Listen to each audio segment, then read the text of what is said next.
Skyy? What's going on? How's your family's home? Everything all right with the fire? Or? Yeah, they're all doing good. My mom and pops, they're all in Nashville. So yeah, I haven't heard of any friends or family that have been affected out here. So I've been grateful for that for sure. How's your? You obviously took some hits to the shoulder in Nebraska. How are you hanging in there with that? Is it still an issue? Yeah, there's still some pain, but it's definitely getting a lot better. It was just a deep bone contusion, and then like a minor AC sprain. So, but it's getting a lot better for sure. Was one of those on the Burkay when Burkay kind of pulled you down? Yeah, that's what started it, and it was already super beat up from that.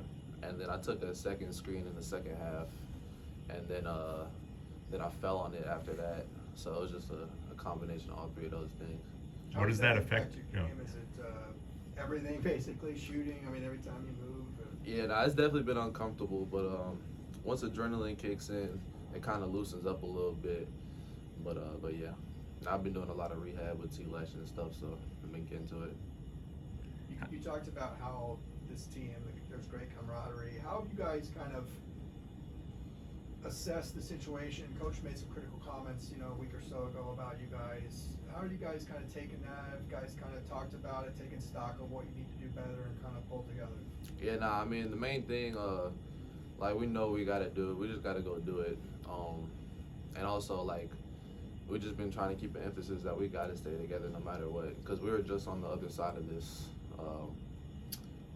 last year. And we know we were winning a lot of games. We were feeling good. So we know we can do that because we've already done it. So we just got to get back on track. How do you think the lineup with bigger 2 and 3 with Lazar and Kobe both starting as well? How do you think that worked out? I think it was pretty good. To mix it up a little bit. I mean, our whole team, you can really start like 8 of us. So, like, that's what the thing about us. We're super versatile, and depending on matchups, depending on how the game is going, then yeah. But I think it was pretty good. Kobe said that there's been, maybe a lack of communication in practice.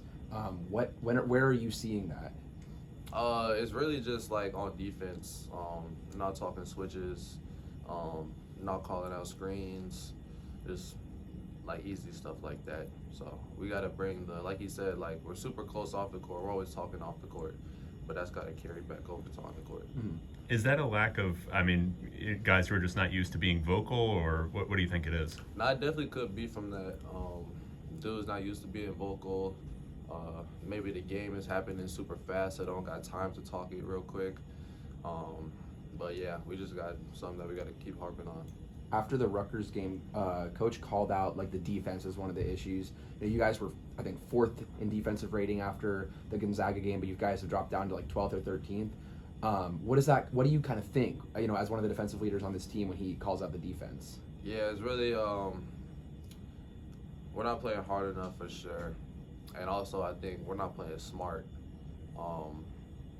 Like, there's been times where I'm pressuring a guy who's not a shooter, and he's known as a driver, and then I let him drive right by me. Like, as a defender, I gotta know to give him a little more space if he's a super fast dude. So I think it's just a combination of those two things. Mm-hmm. And early in the season, I think there's one game where you led the team with like 16 deflections. Do you feel like the deflections might have been taking a step back recently? Yeah, for sure. I don't think we haven't reached 40 deflections in a few games now, so we definitely got to get back on that. Every game we got at least 40 deflections, we won. So, I mean, it's simple math. Your coaches, back when conference play first started, you mentioned how the defense is going to have to create some easy opportunities for offense, especially as you guys play some teams that you're a little bit more familiar with. I guess when that's not happening, what's the key to being more efficient on offense? Really just getting the best shots we can, and we're kind of in a shooting slump right now. Gonzaga, I think we hit like 12 threes or something like that. Against Oregon, we hit a lot of threes.